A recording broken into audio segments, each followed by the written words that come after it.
우리가 새벽마다 또 계속해서 지금 야곱을 보고 있는데요. 이 야곱은요, 우리 세상적인 관점에서 보면 그 성공인자를 누구보다 많이 가지고 있는 사람이었다 볼 수가 있습니다.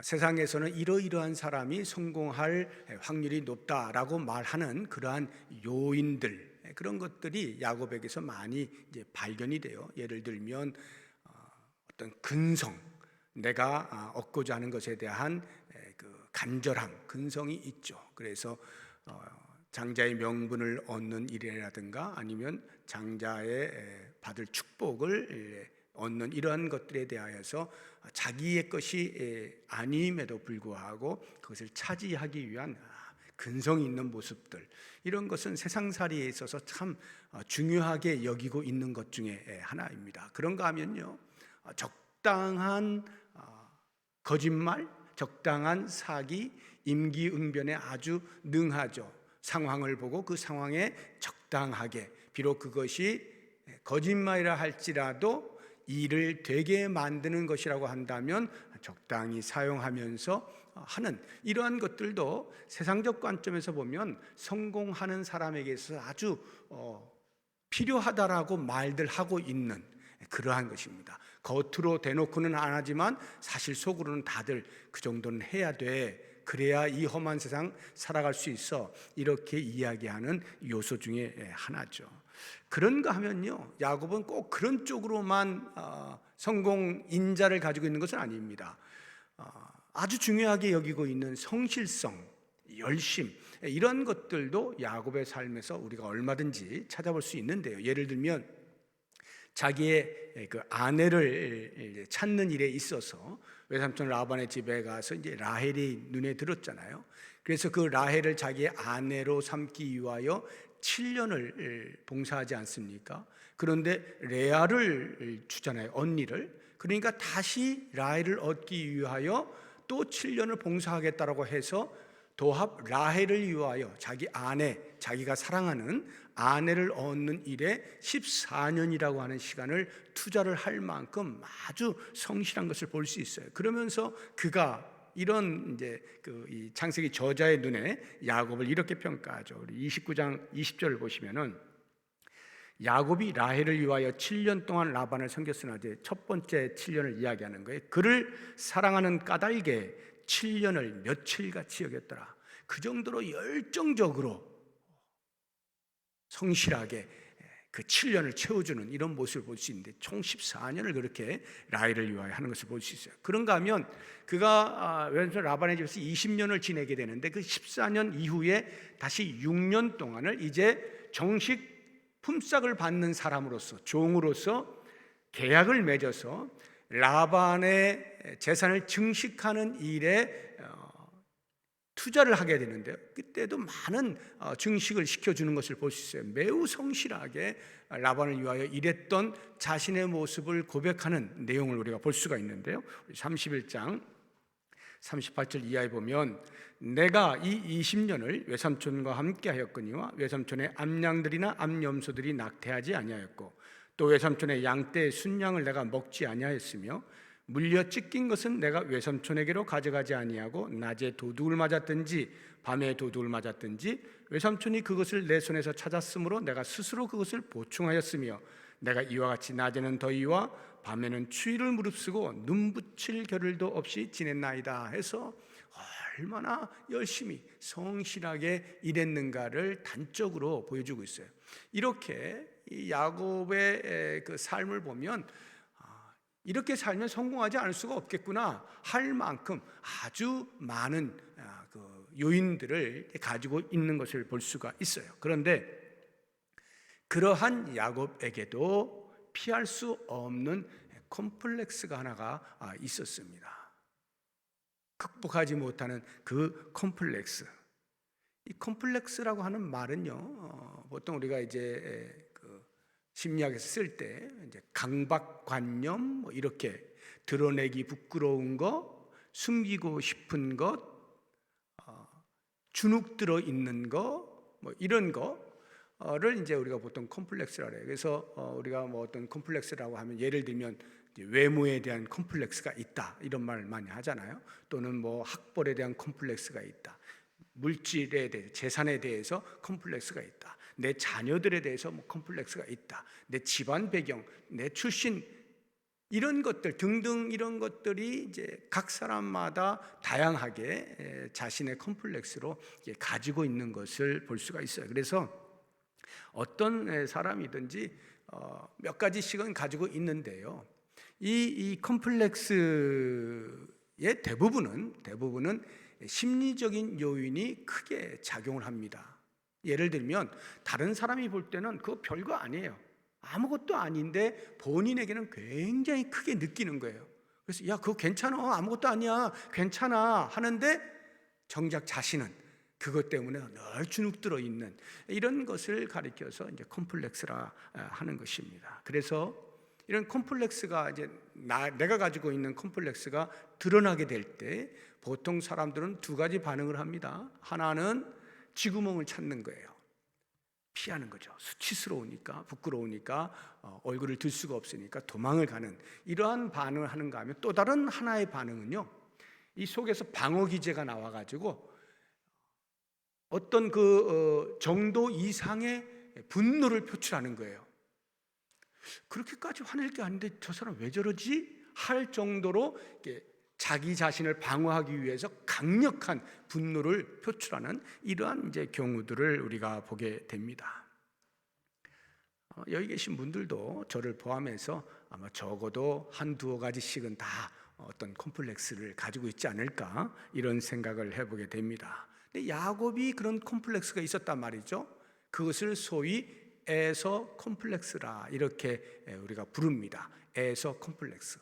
그러니까 야곱이 에서에게 과거에 했던 그 일로 인하여서 그 죄책감을 느끼는 것과 에서가 어떠한 보복을 할까에 대한 두려운 마음, 이런 것들이 야곱의 컴플렉스가 된 것이죠. 그래서 이런 컴플렉스를 이제 그 야곱이 바단 아람에서 아버지 집으로 돌아오는 그 귀향의 여정길에서 일어나는 일들을 쭉 보게 되어지면 야곱이 얼마만큼 이 부분에서 컴플렉스를 크게 느끼고 있는가 하는 것을 금방 이제 알 수가 있습니다. 제일 먼저 그가 한 것이 그 에서에 대한 그 두려움이 있다 보니까 자기가 직접 앞서서 나가는 것이 아니라 먼저 전령을 보내잖아요. 사절단을 보내서 상황을 살피도록 하지 않습니까? 에서의 상황이 어떠한지 너희들이 먼저 가서 알아보고 오너라, 이렇게 이제 전령을 보냅니다. 그리고는 그 전령으로부터 에서가 400명의 장정을 거느리고 나온다는 소식을 듣게 되니까 그 두려움이 증폭이 되죠. 큰일 났다, 이거 진짜로 이거 일 나는구나 해서 그가 여러 가지 전략들을 쓰잖아요. 그래서 크게 두 때로 나눠 가지고 한 때를 먼저 보내서 그 한 때를 만약에 에서가 치면 이 나머지 한 때만이라도 피하도록 해야 되겠다, 뭐 이런 전략을 세우고요. 그런가 하면 하나님 앞에 엎드리죠. 기도하면서 하나님의 그 언약의 말씀을 붙잡고 하나님이 저 살려주신다 하지 않았습니까? 저 자손들 번성케 해주신다 하지 않았습니까? 이 고향으로 돌아올 때까지 하나님께서 함께 계셔서 안전하게 돌아올 수 있도록 해주시겠다 하지 않았습니까? 하면서 약속의 말씀을 붙잡고 계속 기도합니다. 그런가 하면 또 더 구체적인 전략들을 세워가지고 때를 여러 때로 나누어가지고 에서에게 바칠 예물들을 이렇게 그 각대에다가 나누어 가지고 하나씩 이렇게 보내고 자기는 제일 마지막에 갈 요량으로 이러한 전략들을 세우고 하는 것을 보게 되면 이 야곱의 마음에 에서를 향한 두려움이 얼마나 컸느냐 하는 것을 금방 알 수가 있는 것이에요. 오늘 본문의 말씀은 그와 같은 일을 하고 나서 각대들을 전부 이제 야복나루라고 하는 거기에서 다 건너가게 하고 본인 혼자 남아서 거기에서 이제 끙끙거리는 그러한 이제 모습. 그래서 거기에서 하나님을 만나게 되면서 이름이 바뀌게 되는 이 장면이 오늘 우리가 읽은 본문의 말씀입니다. 아마 야곱의 일생 가운데에서 이제 굵직굵직한 어떤 사건들이 있잖아요. 그런 사건들 가운데에서 우리 성도님들께 만약에 여쭤보면 야곱하면 생각나는 사건이 뭡니까? 라고 하면 아마 10분 중에 8, 9분은 다 이 야복강가에서 기도한 이거 말씀하시지 않을까 하는 생각이 들어요. 그만큼 이 말씀들을 많이 들었고 또 실제로 중요하기도 하고요. 근데 어떤 면에서 이렇게 인상 깊게 이게 가장 중요하지 않을까요? 이게 가장 기억에 납니다 라고 하는 이유 중에 하나가 뭐냐면, 야곱이 비록 그렇게 좀 간사하고 술수가 있고 하지만 이 야복나루에서 기어코 하나님과 씨름을 하여서, 씨름했다는 게 기도했다라고 우리가 보통 이제 알고 있잖아요. 기도하여서 끝끝내 하나님으로부터 축복을 받아낸 이 장면이 멋지게 보이잖아요. 야, 정말 끈질기게 목숨을 걸고 죽기 살기로 그렇게 매달려서 기어코는 하나님으로부터 축복을 받아내는구나 하는 이러한 면에서 뭔가 좀 통쾌함이 있고, 야, 그렇지, 기도할 땐 이 정도 해야 되지 하는 이런 어떤 도전도 되고 말이죠. 그래서 이 장면을 아마 우리 성도님들이 가장 크게 생각하고 있지 않을까 하는 생각이 듭니다. 우리가 보통 이 오늘 본문의 말씀 속에서 이 야복강가의 기도, 보통 이렇게 이제 들으면서 보편적으로 가장 많이 얻게 되어지는 영적 교훈이 있다라고 한다면 강청의 기도일 것입니다. 하나님 앞에 끈질기게 기도함으로써 마침내 하나님이 응답하시고야 말 때까지 이런 강청의 기도. 실제로 이제 신약에도 보면 예수님께서도 비유의 말씀을 통해서 이 강청의 기도가 얼마나 중요한지에 대해서 이제 이야기를 해주시잖아요. 우리 그 부분을 한번 보도록 하겠습니다. 누가복음 18장에 나오는데요. 예수께서 그들에게 항상 기도하고 낙심하지 말아야 할 것, 항상 기도하고 낙심하지 말아야 할 것, 계속 기도하면 들어주신다 하는 것을 가르치시기 위하여 비유의 말씀을 주시는데요. 어떤 도시에 하나님을 두려워하지 않고 사람을 무시하는 한 재판장이 있는데, 그 도시에 한 과부가 있어 자주 그에게 가서 내 원수에 대한 나의 원한을 풀어주소서 하되, 그가 얼마 동안 듣지 아니하다가 후에 속으로 생각하되 내가 하나님을 두려워하지 않고 사람을 무시하나 이 과부가 나를 번거롭게 하니 내가 그 원한을 풀어주리라. 그렇지 않으면 늘 와서 나를 괴롭게 하리라 하였느니라. 불의한 재판관이 있어요. 하나님을 전혀 두려워하지 않는 재판관이에요. 근데 어떤 가난한 과부가 와서 내 원한을 좀 풀어주세요 라고 이야기하는데, 들어줘 봐야 뇌물이 오는 것도 아니고 별 돈이 되는 것도 아니고 불의한 재판관이니까요. 그래서 무시를 하려고 하는데 이 과부가 계속 이야기를 한단 말이죠. 그러니까 이게 무시하는 것도 한두 번이지 귀찮아서 번거로워서 가만두면 계속 올 테니까 도저히 안 되겠다, 귀찮아서 빨리 해결해 줘야지 해서 들어준다 이 말이죠. 그러면서 예수님이 하신 말씀이, 하물며 불의한 재판관도 자기가 귀찮아서라도 들어주는 것이라고 한다면 하늘에 계신 하나님께서 당신의 자녀들이 간절한 마음으로 간구하는 것들에 대하여 외면하시겠느냐 하면서 이 낭망하지 아니하고 계속해서 기도할 것을 가르치셨단 말이죠. 근데 이 말씀을 야곱의 예를 들어서 많이 이제 설명을 하게 되는 거예요. 야곱을 봐라, 이렇게 하나님 앞에 매달리고 씨름을 해서 이 허벅지 관절이 막 부러져 나가는데도 불구하고 끝까지 붙들어서 결국에는 하나님으로부터 축복을 얻어내지 않았느냐 하는 이러한 이제 교훈이 우리가 보편적으로 얻는 이제 교훈입니다.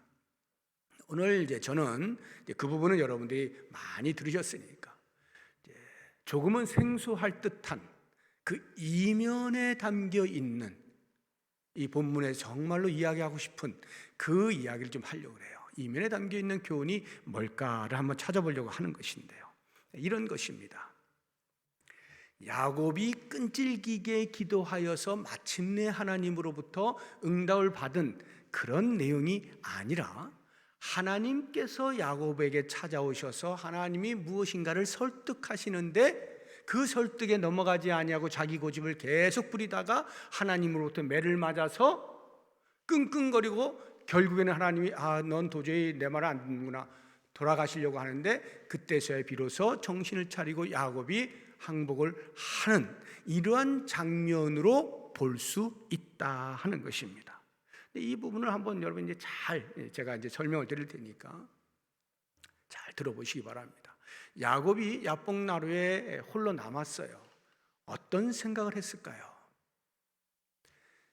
자기 식솔들과 소유를 전부 다 이제 건너가게 다 한 거예요. 그리고 자기 혼자 그 밤에 야복나루에 이렇게 철퍼덕 앉았는지 무릎을 꿇었는지 누웠는지 아무튼 상념에 젖어 있을 거 아니에요. 무슨 생각을 하겠어요?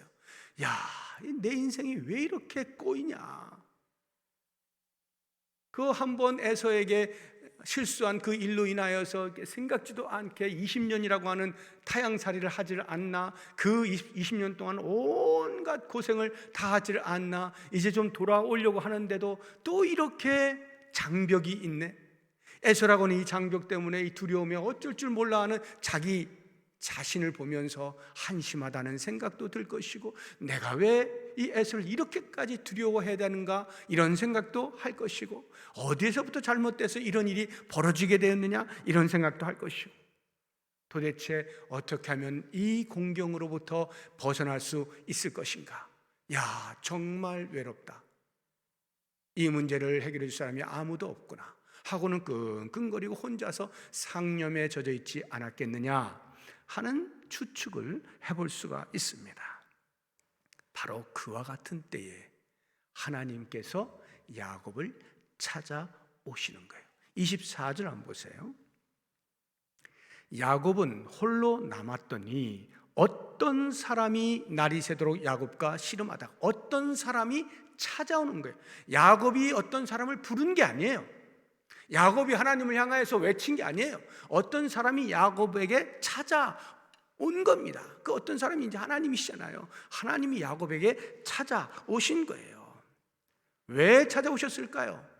야곱의 마음을 누구보다 잘 아시는 하나님께서 여전히 에서 콤플렉스에서 벗어나지 못하고 그 두려움과 자책감으로 끙끙거리고 야복나루를 건너지 못하고 있는 그 모습에, 야, 내려놔, 내가 너와 함께 한다고 하지 않았느냐, 용감하게 건너라, 내가 모든 문제를 해결해 줄게, 두려워하지 말어, 이런 말씀을 하시기 위하여 야곱의 마음 가운데 있는 그 모든 콤플렉스들을 다 극복해 내도록 하시기 위하여서 격려하시고 용기를 불러일으키기 위해서 오셔서 말씀하시면서 설득하시는 장면이다 이거예요.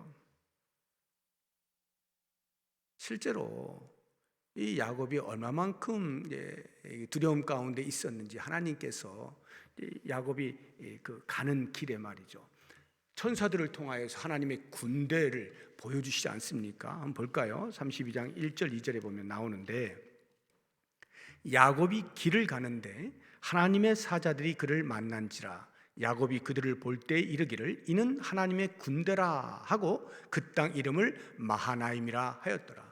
무슨 얘기냐 하면 이제 곧 에서가 장정 400명 군대를 이끌고 나오게 되어질 터인데 그 직전에 하나님이 먼저 보여주시는 거예요. 야, 걱정하지 마. 너 이제 네 형 에서가 군대를 이끌고 나오게 될 터인데 걱정하지 말라고 내가 먼저 보여주는 거야. 하나님의 군대를 보여주는 거예요. 내가 너와 함께한다. 염려하지 마. 이렇게 하나님이 하셨음에도 불구하고 야곱의 마음의 두려움이 사라지지 않은 거예요. 계속해서 그것으로 짓눌려 있는 것이죠. 그리고는 그 야복나루를 건너지 못한 채 끙끙거리고 있는 거예요. 그 모습을 하나님이 얼마나 안타깝게 여기셨겠어요. 그래서 찾아오신 거거든요. 계속 설득하시는 거예요. 내가 너와 함께 한다니까, 내가 너와 함께 한다니까, 건너도 된다, 같이 가자, 이렇게 하는데도 야곱이 계속 주저하고 있는 모습인 거예요. 그래서 결국에는 하나님께서 허벅지 관절을 치시잖아요. 왜 허벅지 관절을 치셨을까? 25절 한번 보세요. 자기가 야곱을 이기지 못함을 보고 어떤 사람이 말이죠, 다시 말하면 하나님께서 야곱에게 와서 설명하고 설득하고 권면을 하는데도 불구하고 그걸 놓지 못해가지고 끙끙 여전히 나는 두렵습니다 이렇게 하니까 그 하나님께서 야곱을 이기지 못하시고는 그가 야곱의 허벅지 관절을 치는 거예요. 왜요? 너 임마 왜 이렇게 말을 안 들어? 하고 매를 대시는 거예요. 내가 그렇게 이야기하는데도 그걸 못 알아듣냐? 정신 좀 차려라 하고 매를 대시는 거예요. 그런데 그 매를 댔음에도 불구하고 야곱이 꺾지를 않죠. 그러니까 어떻게 하나님께서 결국에는 날이 새려하자 가시게 되지 않습니까? 26절 한번 보세요. 그가 이르되 날이 새려하니 나로 가게 하라.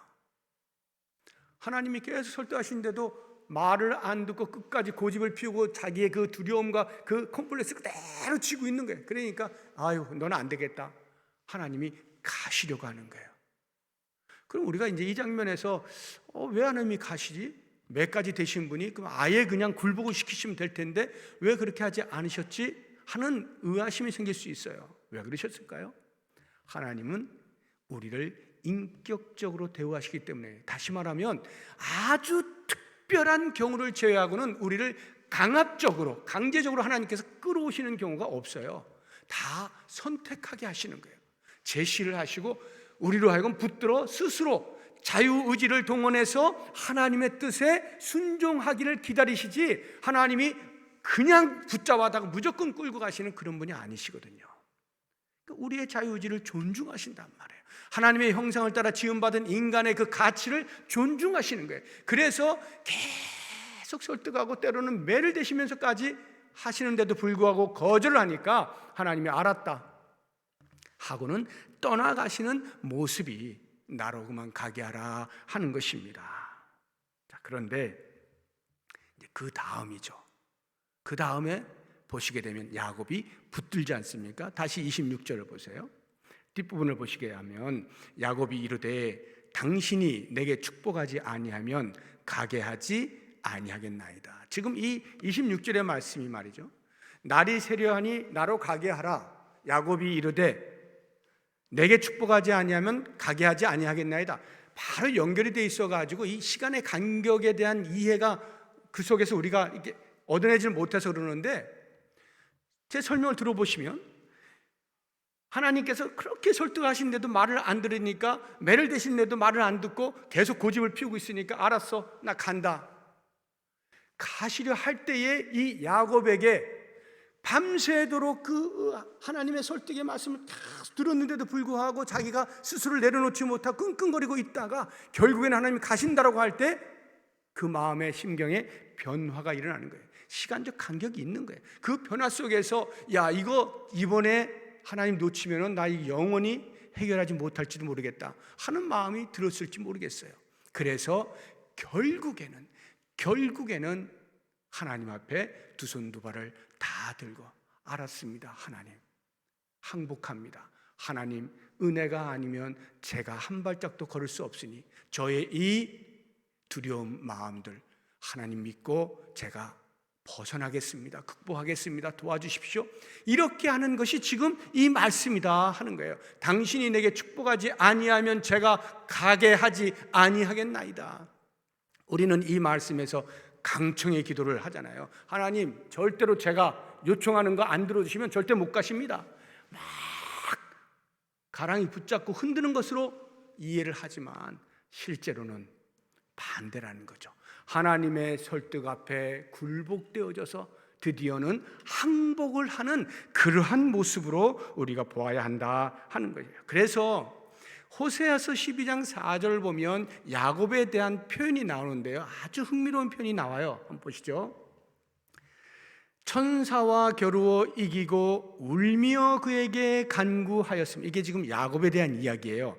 천사와 겨루어 이기고 울며 그에게 간구하였으며 할 때 이 울며 그에게 간구했다는 것을 앞서 우리가 보편적으로 알고 있는 이해의 눈으로 보자고 하면 하나님 앞에 울고불고 매달린 것처럼 보이지만, 제가 지금 설명드리고 있는 하나님의 설득 앞에 결국에 항복하고 있는 야곱의 모습으로 보게 되어지면 이 울며 간구했다라고 하는 것은 드디어 더 이상 자아를 붙잡아 두지 아니하고 내려놓음으로 해서 이제 하나님의 은혜 아니면 살 수 없습니다 라고 하는 통회의 눈물을 흘리고 있는 거예요. 하나님이요, 하나님의 은혜 아니면 난 못 삽니다. 저 인도해 주세요. 저 극복하길 원합니다 하면서 그 눈물을 흘리고 있는 모습으로 우리가 얼마든지 볼 수가 있는 거예요. 혹시 여러분 기도하시면서 하나님 앞에 내 뜻을 굴복시켜 항복하게 됨으로 흘리는 눈물을 경험해 보신 적 있습니까? 내 뜻이 굴복되어질 때, 하나님의 은혜 아니면 도무지 될 수 없는, 그렇군요, 내가 지금까지 고집을 피웠군요, 이제 저를 내려놓습니다, 주여 마음대로 하십시오, 주님 뜻대로 저를 이끌어 가십시오 하면서 흘린 눈물이 있습니까? 이 경험을 해보신 분들은요, 그 눈물의 가치가 어떠하다는 것을 너무나 생생하게 알 수가 있어요. 정말로 온갖 감정이 섞여 있는 그 눈물 범벅이 되는, 그래서 하나님만 붙들 수밖에 없는, 하나님의 하시는 일 앞에 순종할 수밖에 없는 자신의 모습, 내 자아를 다 내려놓고 모든 인간적인 욕심이나 방법들, 의심이나 이런 것들 다 내려놓고 오직 하나님이 하시는 대로 제가 함께 가겠습니다 하는 이러한 눈물, 이것이야말로 우리가 진정으로 흘려야 할 눈물이다 하는 거예요. 오늘 이 야복 강가에 하나님을 만났던 야곱을 생각을 해보세요. 자신의 움켜쥐고 있던 자아를 내려놓고 하나님 앞에서 항복함으로 흘릴 수 있는 눈물, 그래서 하나님 알겠습니다, 하나님의 뜻대로 하십시오, 하나님의 은혜로만 제가 이제 살겠습니다 하고는 항복을 하게 되었을 때 하나님이 어떠한 복을 주십니까? 그래, 너 이름 뭐냐? 제가 야곱으로 지금까지 살아왔는데요. 그래, 그렇다면 지금부터는 더 이상 야곱으로 살지 말아라. 야곱이 뭐예요? 내 힘으로 무엇이든 할 수 있는 사람 아닙니까? 그것이 속임수가 됐든 사기가 됐든 무엇이 되었든 내 힘으로 내 인생을 개척하며 살아왔던 그 인생이 야곱인데, 더 이상 너는 야곱으로 살지 마, 이제 네가 스스로를 내려놓고 항복할 줄 알았으니 이제부터는 이스라엘로 살아라 하면서 새로운 이름을 부여하시지 않습니까? 그것도 얼마나 거룩한 그 이름의 뜻을 가진 이름입니까? 하나님과 씨름하여 겨루 이겼다, 놀라운 이름을 주시지 않습니까? 하나님 앞에 항복한 것이야말로 하나님의 마음을 살 수 있는 유일한 방편이에요. 하나님께서 우리에게 축복하실 수 있는 우리의 자세인 거예요. 그러므로 사랑하는 성도 여러분, 삶 가운데에서 때때로 어떤 상황들, 사건들이 발생할 때마다 우리는 우리의 힘으로 무엇인가를 하려고 많은 수고를 합니다. 필요해요. 그러나 궁극적으로는 하나님이 하셔야 일이 해결된다라고 하는 것, 하나님이 하셔야 내 안에 있는 모든 컴플렉스가 다 사라지게 되고 극복하여지고 진정한 해방과 자유를 누릴 수 있게 된다는 것, 이 사실을 꼭 기억하시면서 야곱처럼 더 이상 나 자신을 붙잡는 것이 아니라 하나님 앞에 다 두 손 두 발 들고 하나님 알아서 하세요, 이렇게 할 때 하나님이 어떻게 빚어가시는지, 더 이상 야곱의 인생이 아닌 이스라엘로의 인생으로 새롭게 살아가게 되어지는 이러한 놀라운 축복이 우리 모든 성도님들의 삶 가운데 있기를 주의 이름으로 축복합니다. 기도하겠습니다.